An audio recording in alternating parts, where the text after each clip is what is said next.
Hello and welcome to episode 3 of ASMP's Week in Review. My name's Thomas Madry. I'm General Counsel and Head of National Content Education for the American Society of Media Photographers, ASMP. So happy to have you here. Today. And we're going to jump right in to this week's set of stories that caught my eye. I want to talk a little bit more about some historical ones, some very current ones with important issues, and maybe a few that are just for edification and fun. Of course, you can always reach me over at the ASMP Academy. That's academy@asmp.org.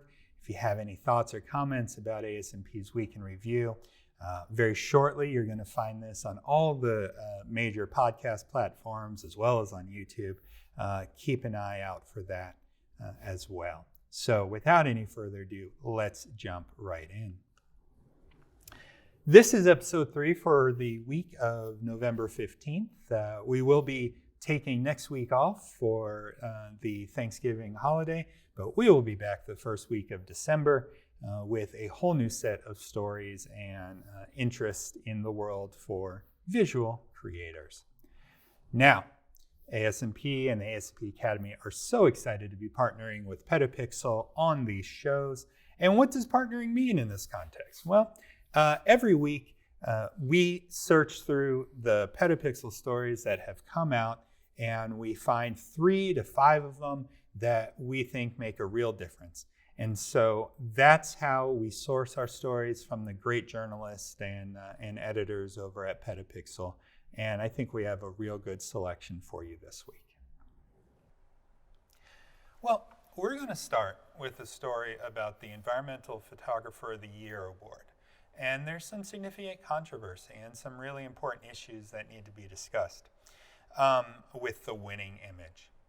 We're next going to talk about a historical piece, which is about the Dutch angle. It's the tilting of the camera in a way that increases tension in filmmaking. And we're going to look a little bit about the history of the Dutch angle and how it does what it does and why it matters. The third story we're going to examine is that Instagram is paying up to $35,000 to creators to come over from TikTok and be in Instagram's new short-form video platform, Reels. Sometimes we've seen $8,000 and $500, and one user on Reddit said he was offered up to $35,000 to participate in this program. Now, to get the money, there's a lot you have to do, and we're going to look at that in a moment. Excellent article this week from photographer and educator Barry Schwartz talking about contracts and how they're not the beginning or the end of a photo project. Now, of course, I have particular interest in contracts, being an attorney myself, and as a former professional photographer, I remember being on the receiving end of contracts and trying to write my own contracts. Those are things that are difficult, and I think Barry's article talks about how contracts fit into the workflow of you as a photographer. Really great story. And then I will say that Petapixel did a great piece on the ASMP Academy, which is our brand new platform and what it offers. And so I will try to quickly talk about their great article and some of the kind words they said about what we have to offer over at the ASMP Academy that I would encourage all of you to check out. Let's get going.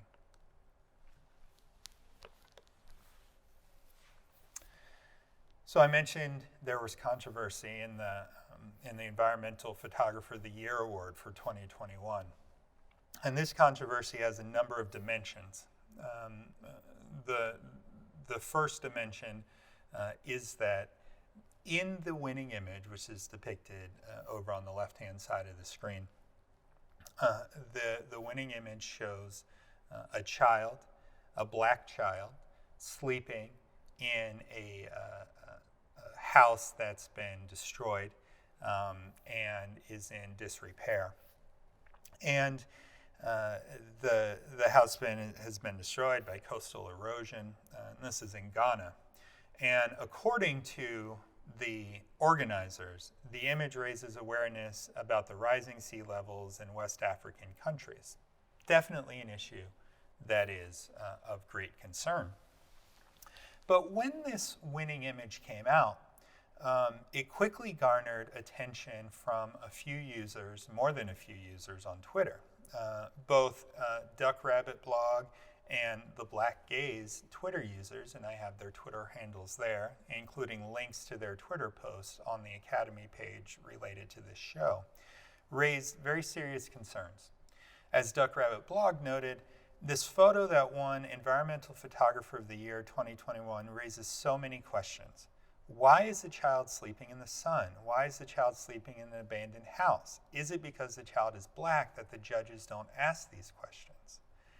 And I think there's a few things that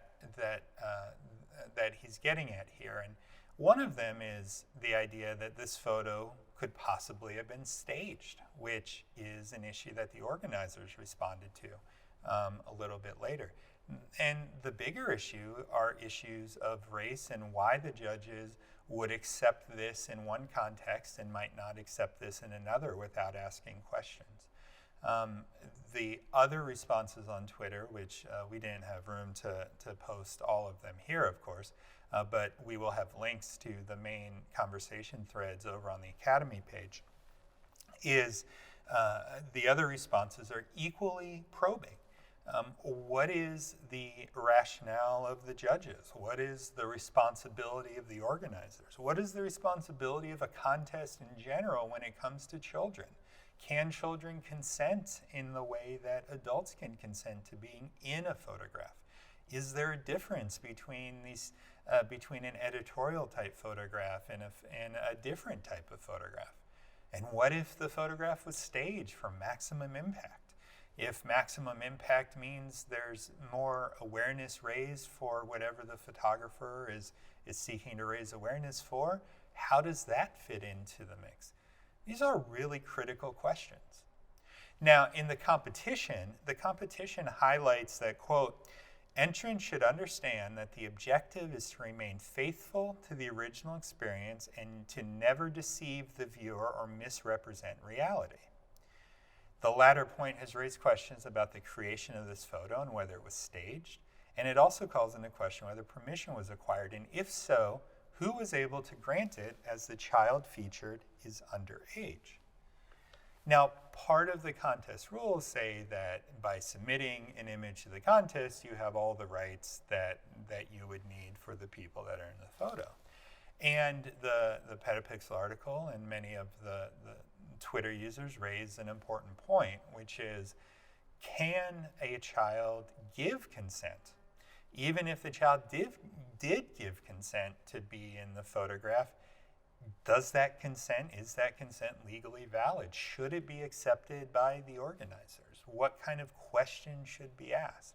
These are questions that are larger than just the legal answers. These are questions that have social and cultural answers that need to be addressed as well. And the issue with a lot of the comments were related not only to the photographer, but to the contest organizers. And so the contest organizers came out and they said, quote, we've reviewed all of this year's selected images and are satisfied that they comply with the competition rules and guidelines for 2021. When launching next year's competition, we will publish our policy on ethics in photography with specific guidance for photographers on consent and ethical representation of vulnerable populations. It's a little bit of acknowledging that these policies, the ethics policies and policies on consent and representation, didn't exist in 2021. And so the organizers have chosen, despite the complaints that they've received, to say, based on the 2021 rules, the winning images we have confirmed are the winning images. And it still raises the same questions that existed before. It'll be interesting to continue to follow this story, to see if there are further developments, and to see what the policies and rules are that the Environmental Photographer of the Year Awards put into place for next year. And that's certainly a story that we'll be tracking. Well, moving on to something a little bit different, there is a great article by David Crew on the history of the Dutch angle and why movies tilt the camera. The screen grab on the right is from a movie from, I believe, 1920 or so, showing one of the first times that there was a tilt to camera angle. David starts off by talking about the rules and says, one of the deepest and most embedded rules of photography and videography is to ensure that horizon lines are straight. It's a practice that's so hardwired into most courses, seeing any deviation from this is deeply unsettling. And that's the point. He goes on to talk about the history of the Dutch angle and how it was used and popularized in modern cinema, including especially by Alfred Hitchcock, who used it to great effect to increase tension in many of his films. Now, there was an interesting point. David says, typically when telling a story, to emphasize that something is a little off or confusing, the filmmakers shift the camera off axis to make the viewer feel perplexed or uneasy as the character in the frame. The technique is known as the Dutch angle. It's not actually Dutch, but in fact Deutsch, German. And the style's origins stem from fine art painters, not film and photography, despite its much more widespread use there in pop culture.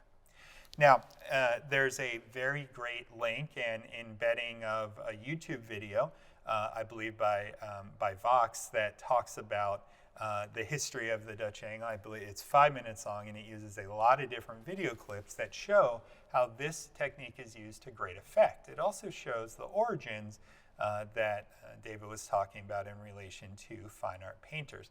Definitely a view that I would recommend you take, and that link will be on the ASMP Academy page associated here with the ASMP Week in Review episode 3.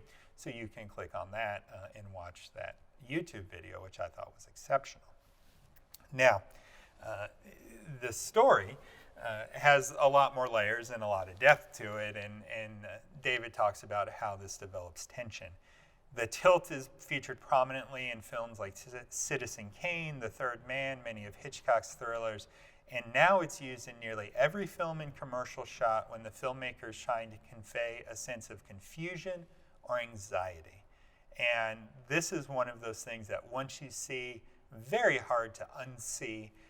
And when you start seeing this Dutch angle employed, see if you can connect it to the storyline and raising tension in the viewer and in the plot.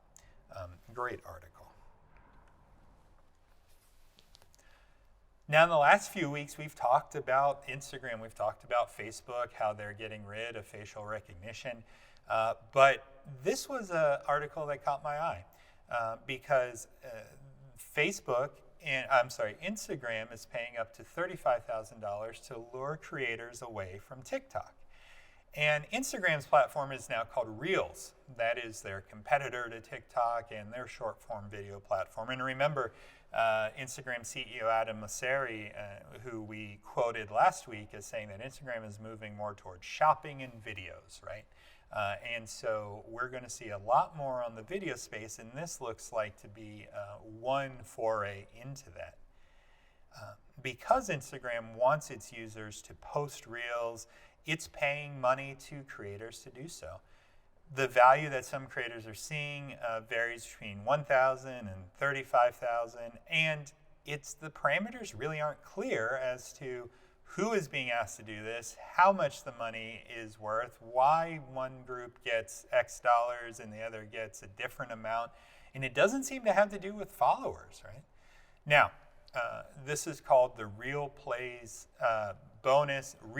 Play Bonus Program, and there's a great article about this from TechCrunch, which we will link to on the ASMP Week in Review page over at the Academy. TikTok just passed 1 billion monthly active users, which is crazy. And one of the reasons that you find groups like ASMP talking more about TikTok, in fact, there's a course coming up shortly about TikTok and copyright, because there's a lot of people using it and a lot of people making work that's going on there. And each of those creators works under the same copyright rules as photographers, filmmakers, videographers, documentarians, and all the different groups that we work with at ASMP. This Reels Play bonus is definitely opaque.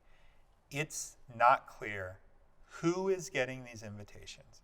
And it's really not clear who is getting, why someone would get certain amounts of money and not other people. There are some examples in the article about getting, $8,500, and you might only have 24,000 followers, and then those with higher followers would get some, not as much money, and those with fewer might get more. So it's unclear how Instagram is determining who gets what here. But if you look at the screen grabs to the right, this is from Twitter, and of course we'll have a link to the original Twitter post, that this is a maximum bonus of $8,500. The deadline, November 26th. And if you create a short form video that goes on Instagram's Reels and you get 9.28 million plays, then you will get all $8,500. But you'll notice there's a little graph there. So it's unclear exactly how many plays you have to get 2,833. And also unclear how many you have to get 5,667, but doing a little math, it looks like a third. And so you will get the bonus based on the number of plays up to a maximum of 8,500. If you're offered this program, you'll see the screenshot in the lower right when you log on to Instagram Reels, and it says, get paid up to $8,500 by sharing new Reels. The opportunity is available until this day, and you can start trying it. Now, a few parameters on programs, as there always are. This is the US only, and it's not everyone.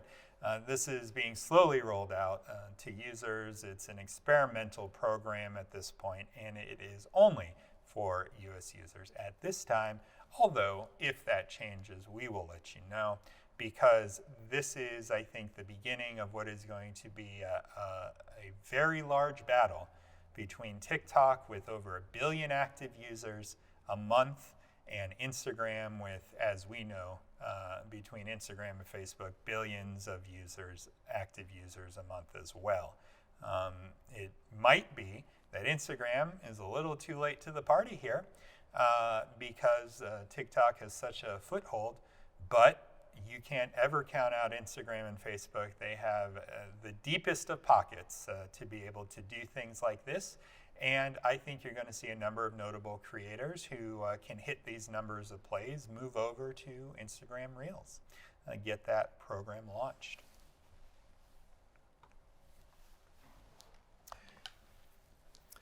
Excellent article by Barry Schwartz. Now, let me start at the beginning and say Barry has long been associated with ASMP and was an ASMP national board member for many years, and he and I have given programs together, and he is a wealth of knowledge, a wonderful educator, wonderful photographer. And when I saw this article from Barry, I wanted to particularly make note of it because it's about a subject that's near and dear to my heart, and that is contracts. And Barry looks at contracts a little bit differently than I look at contracts. Obviously, I look at contracts from a legal perspective, as in, hey, is the contract that you entered fair, and is it something that you're going to be able to adhere to, and is it clear, and does it fulfill the elements of a contract? Sidebar, if you want to learn more about the elements of a contract, you can go check out Contracts, Agreements, and Licensing in the Path to the Profession curriculum over at the ASMP Academy, where I dig deep into offer, acceptance, and consideration, and all those other good things about what makes a contract a good contract and a valid contract. That will be the first of many courses that you're going to see on contracts coming up here in the next few months. But Barry starts talking about successful professionals, successful photographers, and the fact that the successful photographers prioritize business as much as they prioritize the other aspects of their studio or of their practice. He says successful professionals, that is people who make most of their living as photographers, have a kind of global view of their career. They behave as though marketing and contract negotiations and digital workflow are all just as important as composition and lighting. I think there's a lot of accuracy to that. You know, if you're not spending a large portion of your time in the legal, marketing, business side of what you do, it makes it a lot harder to be successful. In fact, there's one of our other shows over at the ASMP Academy, Ask a Pro, episode 1 launches shortly with photographer Leah Nash. Leah Nash photographs for everyone from National Geographic Traveler to Washington Post and the New York Times and all of these different groups. She's based out of Portland. And she is a big proponent of really getting the business side of what you do in order.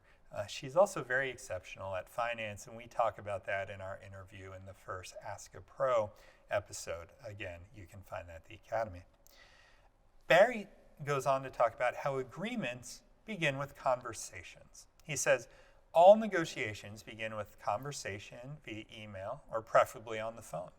As a young friend of mine says, texting is for social, email is for business. Photographers need a few questions answered.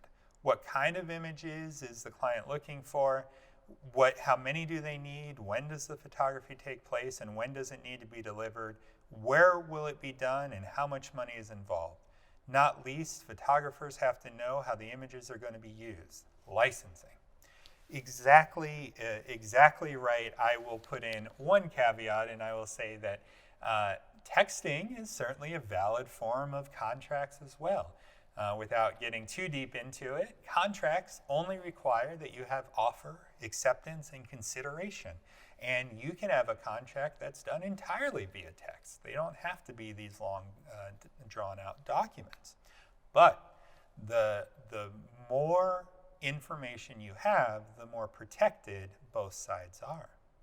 You know, what Barry listed there when he talks about the different things that need to be negotiated, the when does the shoot take place and how many images and how are they be delivered and how will they be priced and what is the licensing and usage terms, those are all pieces of a contract, right? Those are almost the step-by-step guide to the core things that you must have in your contract. And I think that's a great encapsulation.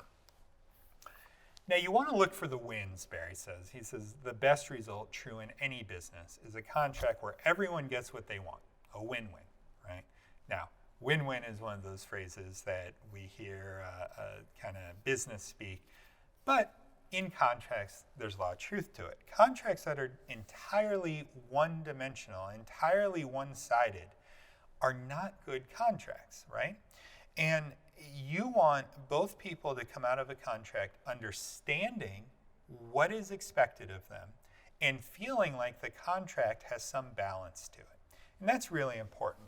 There are contracts that can be so imbalanced that they become what we call in the law unconscionable contracts. And those can often be found void or voidable. Again, topics that we discuss elsewhere. But you want your contract to generally be fair on both sides, so you do get that win-win scenario. Barry talks about the cost of doing business. He says, look, as photographers negotiate, they have to calculate factors based on everything they know about their business. Their hard costs, like equipment, insurance, living expenses, people skills, how to get along with the client and everyone else, how much time they need to produce the work to their standard, and how many people, if any, they'll hire. Plan B and Plan C and Plan D, you never know. That's a great point. You know, you don't want to get stuck in a situation where you're pricing yourself under what your cost of doing business is. That's an easy way to go out of business. You might get all the jobs in the world, But if each job is even $1 under what you need to survive and live, you will quickly go out of business.